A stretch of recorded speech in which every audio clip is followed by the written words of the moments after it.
Okay, before we do question 35, I just wanted to take the time. Is that too beautiful or what? In Panama City, just before sunset, listen to the waves. It's so beautiful out here. Oh yeah. It just reminds you it's not all about algebra. But part of it is. So here we go. If I gave you a picture of a graph that looks roughly like this. Now again, on the exam this graph will be a lot more to scale, but you know, this is the ordered pair 5, -3, and you can see what happens to the curve. This is the ordered pair -2, -4, and of course we can see different things.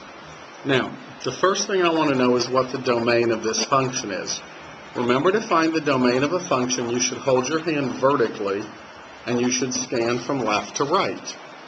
Well, not only does this arrow tell me the graph's going up, but it also tells me the graph is going forever to the left. So I'm coming from -infinity with my left scan, and I stop at the number 5, because remember, domain is x. So I'm going from -infinity to and including 5, which is why I bracket it. Range, from bottom to top. Well, the very bottom of this graph, the y value, is -4. So we start at -4, and you ask yourself how high this graph goes. Now, some people would tell me to stop right where I'm pointing the pen, but that you got to be very careful. That's not true. See that arrow? That arrow tells me to keep going. So I start at -4 from my bottom, and I go forever. So range is including -4 to forever, to infinity. Okay, when I want to know where the graph is increasing or decreasing. I want to know what the zeros are. I want to know what f of 0 is, and then the relative max and min. Okay. Increasing. Let's look. Okay, here the graph is decreasing. Here the graph is increasing, and here it's decreasing again.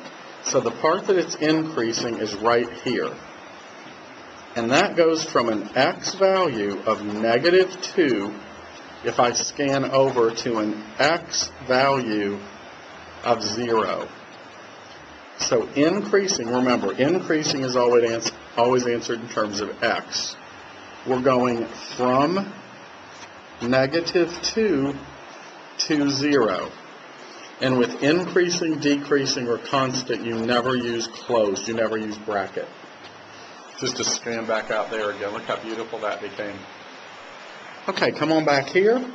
Now decreasing. Let's look at the graph. Well, the graph is decreasing here, and it's also decreasing here. So it would be decreasing coming, remember, a left scan, from -infinity to -2, -infinity to -2, union, because there's another piece, so it's union, from 0 to 5.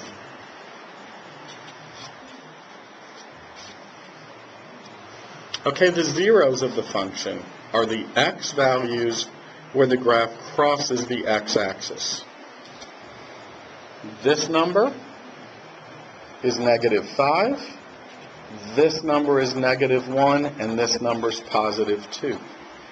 So my zeros are x equals -5, -1, and a +2. If I want to know what f of 0 is, that means I put 0 into the function. When I put 0 into this function, my graph jumps up to the answer 3. That's because this, right there, is the ordered pair 0, 3. Therefore, f of 0 is 3.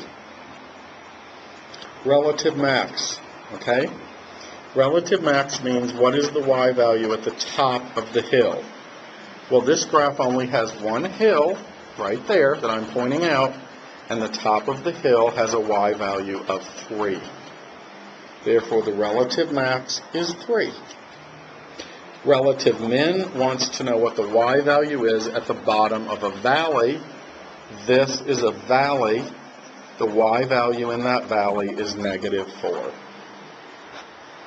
So remember, practice your skills. Domain and range can include answers. Increasing, decreasing, and constant never will. Zeros are the actual x values where the graph crosses the x-axis. F of 0 is basically the y value on the y-intercept where the graph touches. The relative maximum is the y value at the top of any hill. The relative minimum is the y value at the bottom of any valley. And we're done. And wow. Bye, son.